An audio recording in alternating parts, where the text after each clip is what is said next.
be different. Don't be the same all the time. You're not a clone. You're not mass-produced in a factory. You're not from the same raw materials. Everybody is different. Therefore, be different. Don't be the same. As Taylor Swift has said in a song, "You're on your own, kid." Everything you lose is a step you take. Take the chances you've been given, and just be grateful of what you have.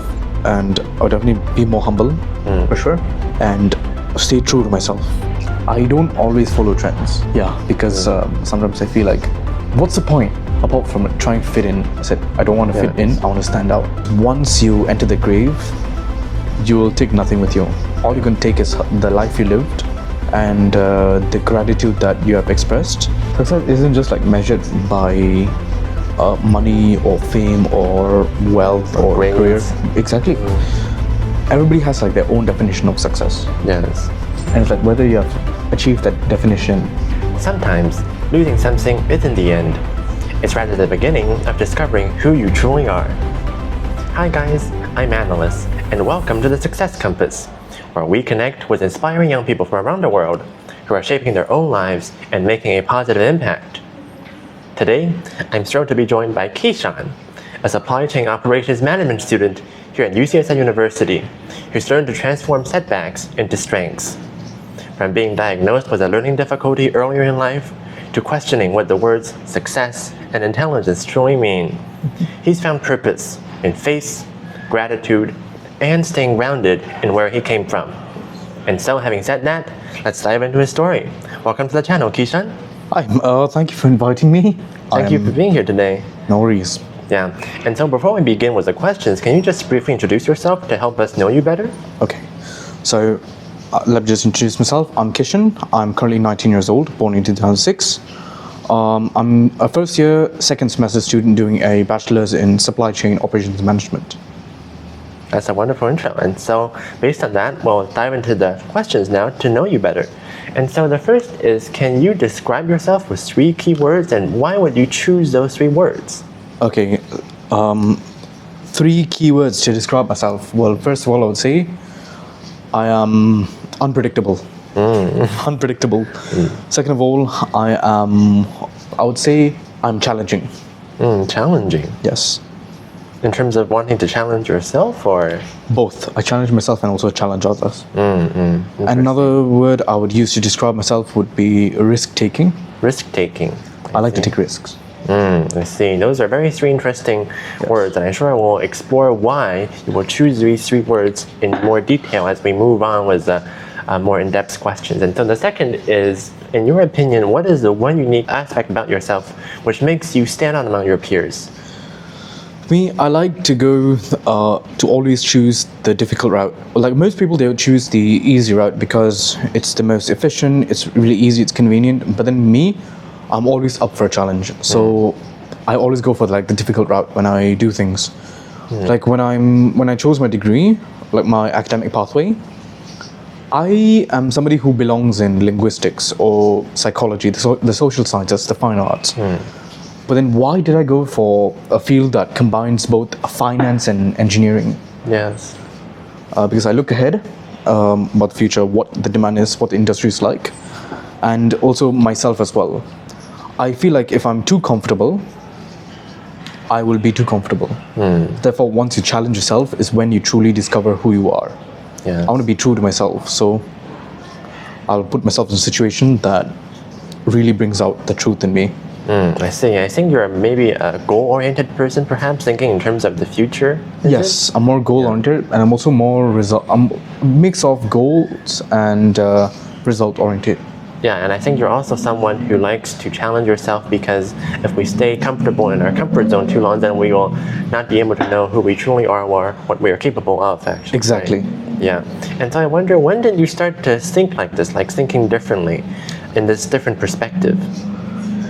I mean, here's the thing. I surround myself with different people. I surround myself with... Well, I like to surround myself with people. I'm a people person. Yes. I'm extroverted. So I surround myself with all kinds of people. People who are academically weak, people who are academically strong, people who are street smart, people who are book smart, people who are neither.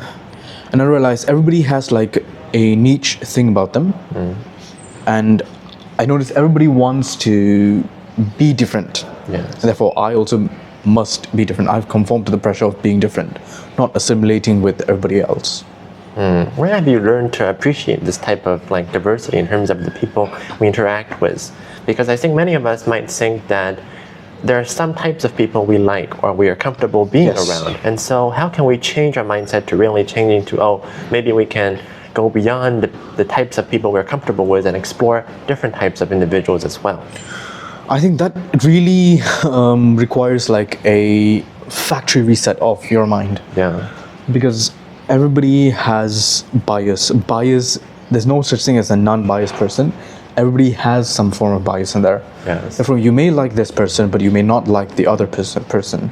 So yeah, it's all about understanding people better. If you don't understand people, you won't understand yourself as well. Yeah, exactly. Therefore, just try to get that out of your mind by actually getting into it, by actually surrounding yourself with different people, regardless of whether you like them or not. Another thing that also changed my mindset would be faith. If you don't know, I am a follower of the Christian faith, and I wasn't raised Christian. I was not raised Christian. I only became a Christian earlier this year. Yeah. But I start to appreciate that there's so many different religions out there, so many different teachings, and people claim to follow these teachings, but then one thing I realized that all these teachings come in common Yes. is appreciating everybody for who they are, regardless they're gay, they're straight, they're black, they're white, they are disabled, they're perfectly abled. Yes. It's a matter of loving your neighbor. Yeah. And well, in the Bible, Jesus said, "Love one another." I think it's in the book of Mark, I think, where he mentioned that. Yes. So yeah. I think that's a very valuable insight, really, to be able to learn to appreciate others for who they are, even if there are some aspects about them which we may dislike or we think we might not appreciate those aspects, but we really can benefit greatly by associating ourselves. And also one more with. thing. Yeah. And also one more thing. Remember, there's always something in you that somebody doesn't like. So remember, there's something in you that someone doesn't like, and there's also something in someone else that someone doesn't like. Yes. So either way, you realize you are same as the others. Yeah, step out of your own comfort zone and also Yes. think in their own shoes. Right? Exactly. Yeah, very well said. And so you also mentioned that you've been diagnosed with a learning difficulty earlier in life, right? And so I wonder, how did that experience shape the way you see yourself and your strengths? I mean, being Malaysian and also being of Indian descent, it stems from culture that it's stigmatized. Anything mental health related is heavily stigmatized. Yes. And my parents didn't want me to, my family, they didn't want me to believe that I had learning disorder. But then I said, this disability is also this ability for me to do something wonderful. And I don't see it as a disability, honestly. I don't see it as a disability. I don't see it as a disorder.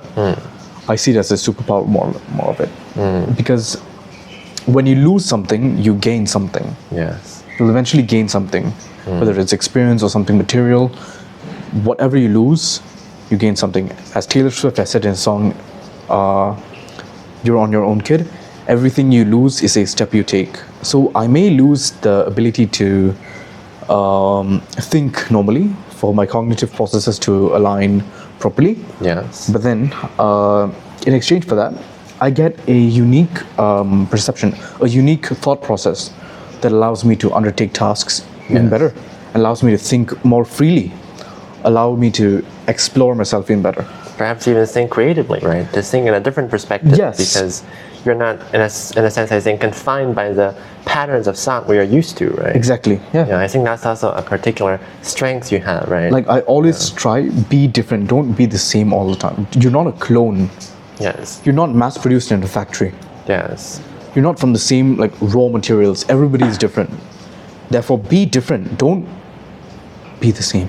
Yes. I think all of us are born different in that way, and so Exactly. we should really embrace that eccentricity and learn to develop that even and make it stronger. Exactly. Yeah. Biologically, spiritually, chemically, Yeah. genetically, academically, perhaps we're all physically, different. yeah. Physically as well, we're all different. Yes, very well said. And so based on those strengths, right, based on that strength, I wonder what are some of the weaknesses you would identify for yourself and how you would manage a relationship with them? Okay, my weaknesses. Yes. One thing is that I'm a big time procrastinator. When I want to say I want to do something, I will always say I'll do it later, I'll do it later, I'll do it later. Yeah. Then I end up never doing it until like at the last minute. That is like something that will kill me, honestly. I absolutely abhor that weakness of mine, and I'm trying to do everything to change it. It's hard, but then you got to start somewhere. Even academically as well, I've seen that impact me, because procrastinating, and then I do all my assignments last minute, Yeah. and then I look at my grade. Ooh. Even for exams as well, studying. Yeah. I had an exam today. I only started studying the entire syllabus last night. Well, that is very last minute Yeah. indeed. Yeah. Well, that is don't something we. But don't worry, I do survived that exam. Yeah. Yeah, but I think that's also something which is unique to us, right? Exactly. Yeah. We lose some and we win some, as Exactly. we all say. Yeah, very well said. And so, it seems like you don't feel disadvantaged in any way because of this condition you have, right? And so I wonder, what's one major challenge you face as a result of this experience? Okay, definitely is trying to keep focus, trying to keep focused, and also trying to achieve my set goals. Because focus is one thing that I've found difficult to maintain since a young age. Even now as well. If I say I want to do something, I end up doing something else. Yeah. And then I just lose track of things, and that is a major setback, personally. Yeah. And so I wonder, how did you come to really, come to terms with this, trying to balance between not being able to stay focused and learning in an academic context? Is there any advice you would give for people out there who maybe are similar to you? Okay, I'm just going to say this. I am still struggling with it. I've not fully overcame it. But what am I doing to help me out with this is surround yourself with people who can, people will fix you. Surround yourself with people that are the exact opposite. Maybe they can shape you in a way, because people are shaped by their environments, right? Yes. Like a child is shaped by the house that they grew up in, and likewise, everybody is shaped by the environment they're in. The nurture process, right? Yeah. Yeah. You have to assimilate to that environment. And what advice would I give to people who want to overcome this? Those in a similar fate as me? Yeah. Just try to stop, slow down, sit down, and think first, and prioritize your task as well. But first, prioritize yourself as well. Make sure you are stable. Make sure you are well aligned. Just get in the right spot. Yes. And then you start to work on the tasks. You work on one task at a time. Yeah, I think that's a very good piece of advice. And also, I think the point where you mentioned that being able to surround yourself with people who are perhaps the exact opposite of who you are, right, really helps you think in a different way, perhaps, and also to collaborate and even be creative in that way, right? So wonderful. And so, and so as someone who has had that type of experience, right, would you agree with the notion or the statement that intelligence is measured purely in terms of academic grades and performance and exams? No, or if not, then what do you think the word intelligence truly means?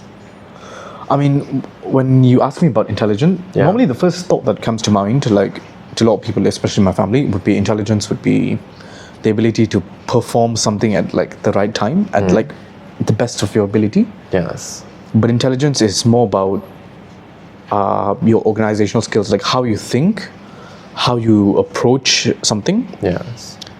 And also how you execute something, your ability to execute something. Somebody can be excelling academically. Yes. But then when it comes to having a conversation or confronting somebody, or when it comes to handling their emotions, that's when they fall short.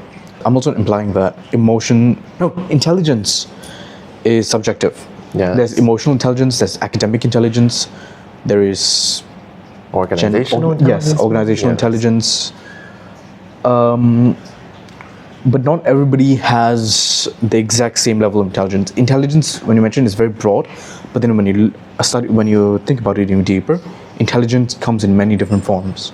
Yes. And you may be more intelligent in one form, but then you may fall short of another. Yes.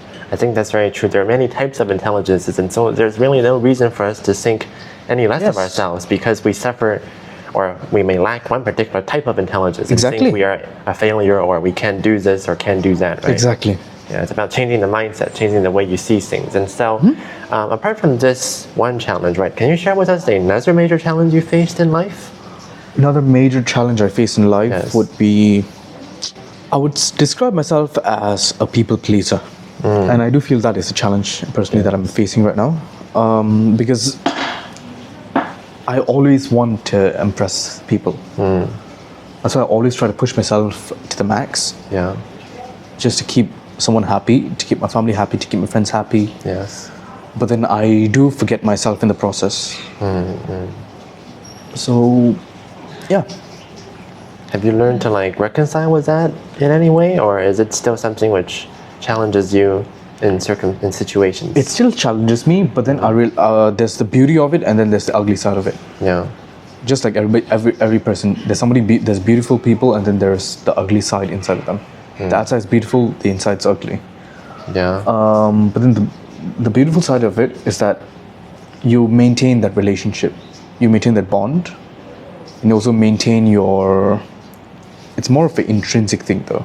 Like building connections, maybe? Yes, building connections, Yeah.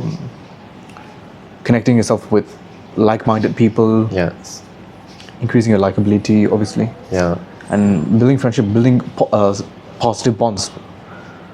But then the negative side of it is that you kind of get burnt out. You realize, are you doing it for yourself? Are you trying to achieve growth? Yeah. How are you going to grow? That's like the major question Yeah. for a people pleaser. Or maybe like you're just getting carried away by whatever that other person wants to do, right? Like you think about others, but then you forget yourself. You lose yourself in the process, Yeah. in the pursuit of something else. And you feel like you're busy getting here or going there every day, but really you're not improving yourself or getting anywhere in life for your own Precisely. your own career. Or Yes. So that's a major challenge I think many of us deal with. And so, has there been ever been something in your life which you have seriously regretted to have done or maybe not done? Something I've regretted. Something I've regretted. Doing or not doing? I remember somebody has spoken to me, one of the senior managements over here, is Yeah. that understanding yourself, studying yourself. Not studying for example, but studying yourself. Yes. Because if you understand yourself better, then you know where you fall short on, where you don't fall short on. And I can tell you, if I understood myself back then, I can tell you, I wouldn't be here right now, but I would be way ahead. If I understood myself and tackled my problems earlier on, I would definitely be ahead of where I'm at right now. Yeah. And when you speak of understanding yourself, what does that mean actually? Knowing your strengths, knowing your weaknesses, and nurturing your strengths, Yeah. but then trying to develop your weaknesses. Yeah. I think that's a very intricate balance between Yes. developing and growing your strengths, but also trying to catch up on your weaknesses. Yes. So how would you maintain that balance? Or any advice for those who are struggling to maintain that balance? Definitely. Okay, one of my strengths is public speaking. Yes. Public speaking, my linguistic skills, and also my interviewing skills. Yeah. But then my weaknesses is mathematics. I'm bad with numbers. I'm very bad with numbers. Calculating or memorizing things, I'm Yeah. not the best in that. So how do I overcome that? Well, obviously find somebody who can help you out Yeah. with your weaknesses. See, Yeah. people will help you. Yeah. And also, to nurture my strengths, I take part in competitions. I volunteer myself for emceeing or presenting, Yes. or I teach others as well. Because I believe in this thing called neutral learning. You learn, I also learn. Yes. Both of us benefit. Learning is Yeah. two-way. That's a two-way thing. It's not a one-way thing. One-way thing, you're narrating. Yes. A two-way thing, you're learning. Yeah, exactly. And I think I also have some teaching experience as well. And so I think same. I have some teacher as well. In the process, I think we really come to know that teachers are not perfect, of course. Exactly. We Nobody's lack many knowledge. And Nobody's so perfect. as we help others, we also help ourselves know more and grow more, right? Exactly. Yeah, very well said. And so throughout all these years, right, have you ever felt like you were perhaps in a sense falling behind your peers or like deviating from what is socially popular in a sense, like what everybody else is doing? like socially popular, like getting to trends and all that. Yeah, or like just falling behind your peers. Falling behind, I do feel sometimes I do, because sometimes I do get caught up on a lot of things like academics and all that, that I don't maintain these relationships. Like when they ask me to go, if I want to go for lunch, then I said no because I'm studying and all that. Yes. I feel like I'm kind of abandoning them, and I do feel guilty for it. But then eventually I will make that up. I will compensate for that. Yeah. And about these trends and all that, I don't always follow trends. Yeah. Me neither. Yeah, because sometimes I feel like, what's the point? Apart from trying to fit in, I said, I don't want to fit in, I want to stand out. Yeah. I don't want to follow some of these trends, unless if it's actually beneficial for me and it's something that I genuinely have interest in. Yes. Following some of these trends can be seen as wasteful or performative. Exactly. It's not good for you as a person, Yes. and nor is it for the world, for the environment as well.